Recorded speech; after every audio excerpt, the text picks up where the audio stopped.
அன்பிற்கினிய கன்னி ராசிக்காரர்களுக்கு இந்த ஆனி மாத பலன் வெகு ஜோராக இருக்கும் தானோ? இருக்கலாம், கண்டிப்பாக. என ஜீவனாதிபதி ஜீவனத்திலே ஆட்சி பெற்றிருக்கார். ஆனால் கூடியிருப்பவர் தான் சற்று பயமுறுத்தி கொண்டிருப்பார். என விரையாதிபதியும் கூடுகிறார், அது புதாதித்ய யோகம். ஆனால் கூடியிருப்பது சுக கலத்திர ஸ்தானாதிபதி. இப்படி முக்கூட்டு கிரகங்களாக ஜீவனஸ்தானத்தில் இருப்பது ஒரு வகையில் ஜீவன மேன்மையை உண்டாக்கலாம். அதற்கு தகுந்த செலவினங்களையும் கொடுப்பதற்கான வாய்ப்புகள் இருக்கிறது. அயன சயன சுகபோகத்தை கெடுப்பதற்காக 2 சர்ப்பங்கள் வேறு இருக்கிறது. ஆகவே அயன சயன சுகபோகங்கள் கெடலாம். தேவையற்ற அலைச்சலை சிலருக்கு உண்டாக்கலாம். அடிக்கடி மன சோர்வுகள், மன சஞ்சலங்கள் ஏற்பதற்கான வாய்ப்புகளாம் இந்த மாதம் கன்னிராசிக்காரர்களுக்கு இருக்கிறது.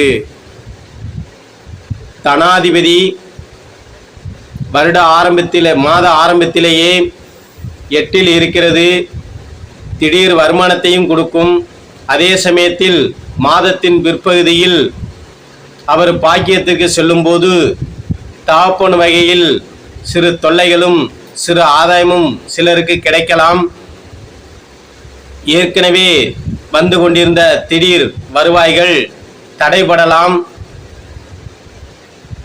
உண்மைதான், ஏனால் நிலை அப்படித்தான் அமைகிறது. ஏன்னா 8லிருந்து 9ஆம் இடத்துக்கு வருவார். அதுவும் அட்டமாதிபதி சாரம் வரும்போதெல்லாம் மிகவும் எச்சரிக்கையாக இருக்க வேண்டும். ஏன்னா விரையாதிபதி சாரத்தில் வருவார். அதனால தான் அவர் பாக்கியத்தில் இருந்தாலும் பாக்கியத்தை தரமாட்டார் என்பதும் ஒரு வகையில் ஒரு கருத்து ஜோதிடத்தில் நிலவுகிறது. கன்னிராசிக்கு இந்த மாதம் ஏற்ற இறக்கம் மிகுந்த மாதமாக அமைகிறது. தொலைதூரம் சென்று வருவோர்களுக்கு இது சற்று சாதகமான மாதம்.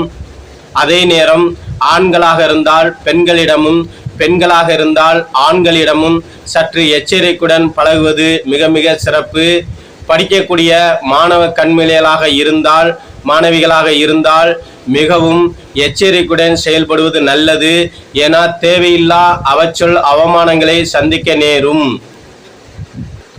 தாங்கள் இம்மாதம் ரிஷபாரூடரை வழிபாடு செய்யுங்கள், நல்லதே நடக்கும். வாழ்க வையகம், வாழ்க வளமுடன்.